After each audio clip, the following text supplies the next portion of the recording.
অনেক দিন পর মায়ের কাছে এলাম। তো এটা ছিল আমাদের রাতের মেনু, আলুর দম আর রুটি। এদিকে দেখো পাশে বড় ছিল, নিচে ভাই বসে খাচ্ছিল, আর ওই দেখো ওদিকে আমাদের মিষ্টু। সকালবেলা ঘুম থেকে উঠে বর যাচ্ছিল বাড়ি, তো বললাম চলো একটুখানি আমাদের বাজারে ছেড়ে দেবে, আমরা একটুখানি বাজার করে নিয়ে আসবো। তো বাজারে গিয়েই দেখো এখান থেকে একটুখানি মাছ নিয়ে নিলাম, আর দেখো কত বড় একটা ভেটকি মাছের কাঁটা।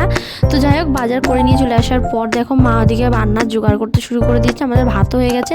এদিকে আর একজনকে দেখো সারাদিন শুয়ে শুয়ে কেমন শুধু ল্যাদ খায়, সারাদিনটা এরকমভাবেই কেটে গেল। তারপর দেখো সন্ধ্যেবেলা এখানে ফ্রাই ম্যাগি আর ভাইকে একটু চা করে দিলাম। 7:21 সবে মাত্র ফ্রাই ম্যাগি করলাম, টিফিন খেলাম হালকা হালকা করে, ভাইকে করে দিলাম একটু দুধ চা।